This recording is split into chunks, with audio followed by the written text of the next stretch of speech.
Hey there guys, the Uncensored Gnome here, and I'm very excited to say that there's only a couple of weeks left until the worldwide release of Wonder Woman. And in spite of that, in this week's video, I've decided to discuss a very interesting theory about the film. So while I was reading through the comments of the origin trailer that came out a couple of weeks ago, I noticed that people were very confused about how Wonder Woman's origin would be handled in this movie. People weren't sure if Zeus was going to be her biological father, as alluded to in this trailer, but she must never know the truth about what she is. or if she would be brought to life from clay, as said in the first original Comic-Con trailer. I had no father.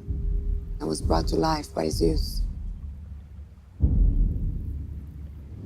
Well, that's neat. So how I think it's most likely going to be handled, and how several replies explain to the original comment, is that it's probably going to be that Zeus is her biological father, like in the New 52, and the clay story was something told to Diana to protect her from this knowledge, and maybe even the wrath of Hera or something. But one comment caught my eye when it said that maybe they switch it around, and maybe Ares would be her father this time around. And this really caught my attention. So just to give a brief rundown for anyone not familiar with the character and her origins, there are two different main origins for the character. The original and most commonly used is that Hippolyta built her from clay, and Zeus granted her life, and so she became living from the clay. Which I don't really like because it's pretty weird. Granted, we are in a universe where people can fly and time travel and there's a guy dressing up like a bat, but this version of the origin just never really clicked with me. The other was used in the New 52, which was DC's reboot of the comic continuity, and in this version, Zeus and Hippolyta have sex and thus they biologically create Diana. So Zeus is her actual father and Diana is a demigod, which would explain why she's the most powerful Amazon on the island. And I like this one because it connects the character of Wonder Woman with the Greek mythology even more. Now, like I said, the way I think they're going to do it in the movie is a combo of the two. Hippolyta and Zeus did the deed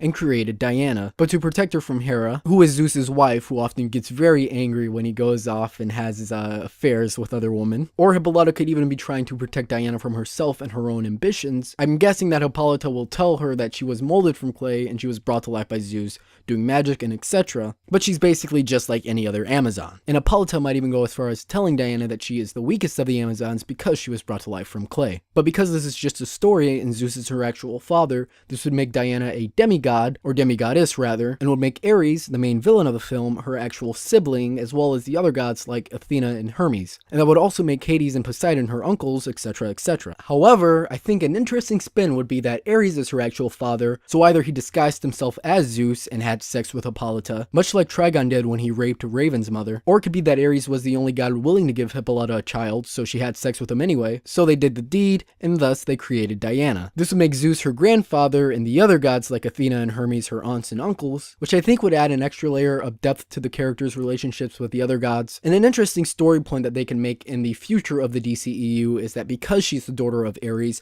the other gods and Amazons don't entirely trust her. And if Ares is her father, it would also make sense why Hippolyta would tell her the lie of Zeus bringing her to life from clay. Why would you tell your child she's the daughter of a monster like the god of war, which could possibly turn her to his side, which isn't exactly a good side to be on.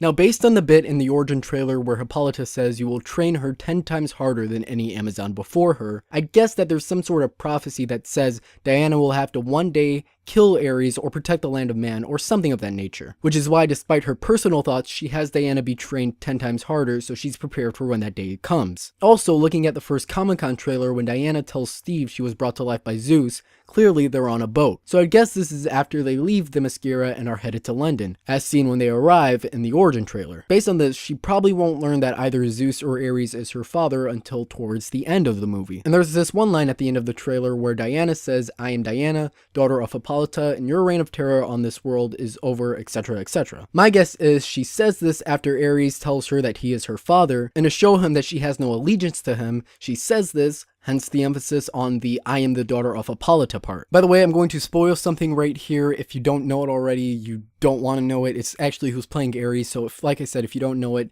and you don't want to know it, just go into the theater not knowing it. Trust me, it'll probably pay off even more not knowing it. So I'm going to put a spoiler warning right here, right now, and I'll put a time mark right now that you can skip to if you don't want to hear this spoiler. But anyway, considering that it's already been confirmed that Ares will be played by David Thewlis, and since there won't be any reveal in that he's not actually the wimpy peace advocate that he's said to be at the start of the film, but that he's actually Ares, another reveal Patty Jenkins could have in store for us is that Ares is Diana's father. Now, this isn't confirmed or even likely, but in my opinion, it's an interesting theory. So comment down below how you'd feel about this if this were the case, being that this is the movie verse, they don't have to stay true to the comics. So would you be mad if they made this change? Personally, I wouldn't. I think it'd actually be a really interesting storyline and would add an extra layer of depth to the story. I know people are kind of getting tired of my dad's the evil villain kind of thing, but I think this one could actually add a lot to the character of Wonder Woman in the DCEU. Being that her dad is the god of war, and like Raven where Trigon only really created her so he could have a vessel for his future self, maybe they could explain it in a way that Ares only really created Wonder Woman so he'd have an heir to his throne. So she was raised and has so much compassion for the world, but really her destiny sends her down a path of war and destruction. Being that she has so much war around her, being raised by the Amazons, these great warriors, her dad is the god of war himself, and when she gets to the land of man, she sees how everyone's just constantly bickering and fighting. I now understand and get it why she went into hiding for 100 years and didn't show up again until BVS. Like I said, this could have a lot of effect on her in the future of the DCEU. And in Wonder Woman 2 or even Justice League, we could maybe see this played up even more. So anyway, that's it for this video. Make sure to subscribe for more news, review, and speculation videos on your favorite pop culture and comic book topics, and I will see you guys in the next video. The Uncensored Gnome, signing out.